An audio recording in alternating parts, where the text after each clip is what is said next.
Every single time I see one of these street takeover videos, my initial thought is, where are the cops? Okay, how do they last for so long?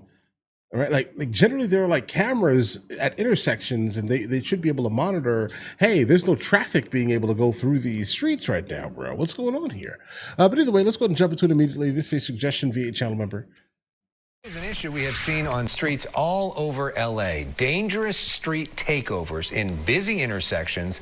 You've seen them there.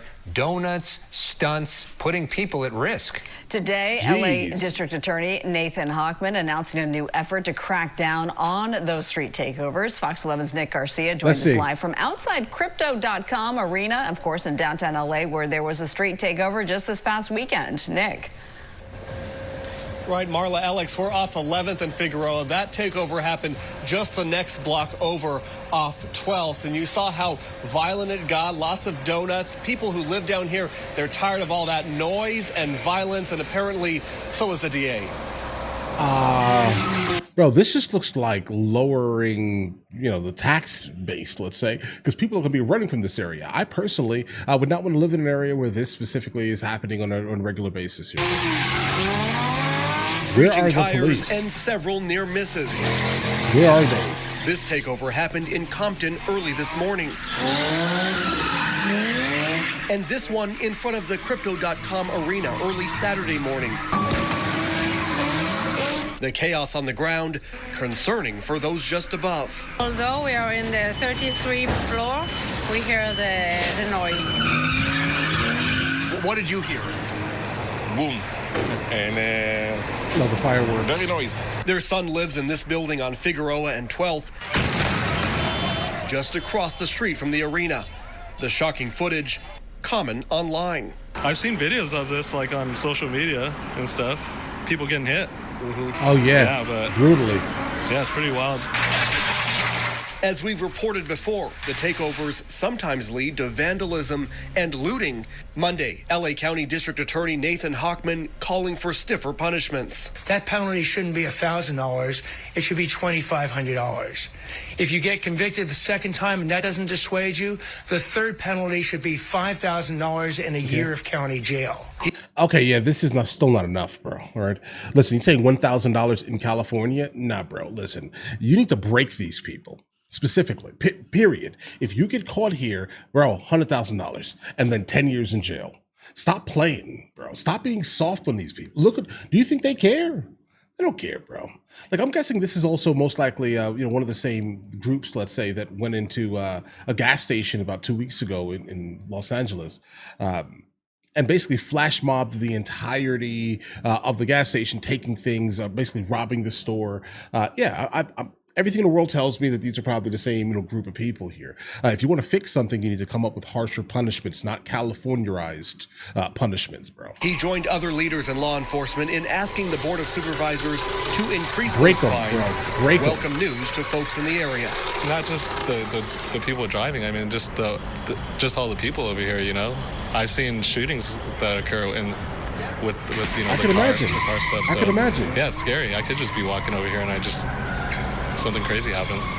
Bro, imagine having to sit and wait for these we also talk to people who work down here. They tell us it's like clockwork almost every Saturday night. A takeover like that or similar to that happens, bringing lots of chaos and lots of uncertainty. Live in downtown LA, I'm Nick Garcia, Fox 11 News. So many people impacted. All right, Nick, thanks so much. And joining us in studio is LA County District Attorney Nathan Hochman. Mr. DA, thanks so much for being with us. My pleasure. So there are already deterrents, there are already laws in place to stop these street takeovers from happening, yet it's an escalating issue. What is new that you announced today? What's new is that we announced both the commitment amongst law enforcement and the district attorney's office. Oh, bro, he's a politician. This is definitely written. He is reciting, a written speech right now, bro. Listen to how he's saying it. What's new is that we announced both the commitment amongst law enforcement and the district attorney's office, and that office has not been in the enforcement business over the last 4 years. I'm bringing it back to stand with law enforcement to go after 3 different groups. spectators, the actual drivers, and the promoters of these illegal street takeovers. What's also different is that we announced 2 cases today. One was a conviction. One of the drivers back in Christmas of 2022 was driving those donuts at excessive speed. His car went out of control and he killed a young woman, a 24-year-old, Eliza Oaxaca. And he pled guilty. He actually did a public service announcement to make people understand the dangers of illegal street takeovers. And he's going to serve 13 years of state prison. Guys. We also announced the charges against one of the social media promoters of illegal street takeovers, a guy named Eric Quintana.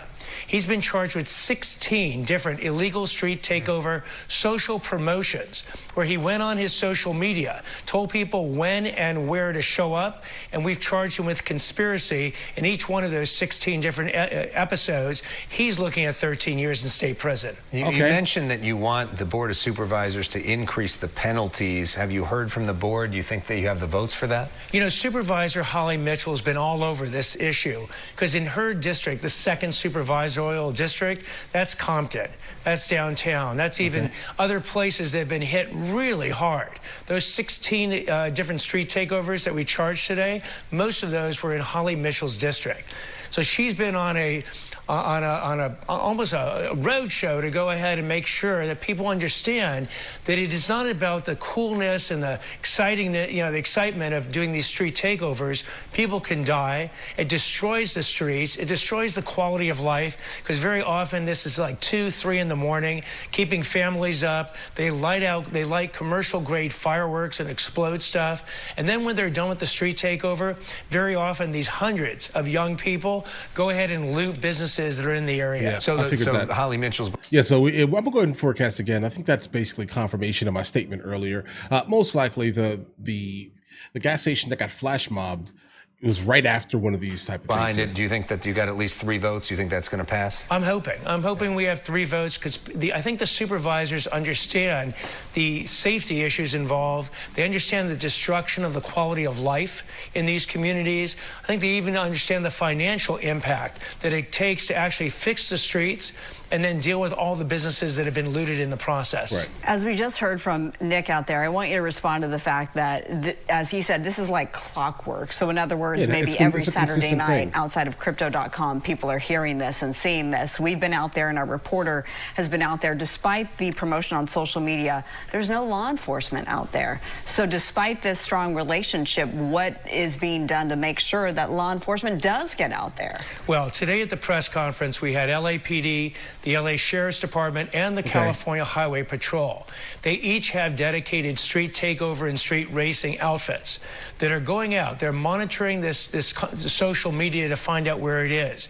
They talked about literally hundreds and hundreds of arrests over the last number of months that have gone after spectators, promoters, and the drivers. They talked about impounding cars.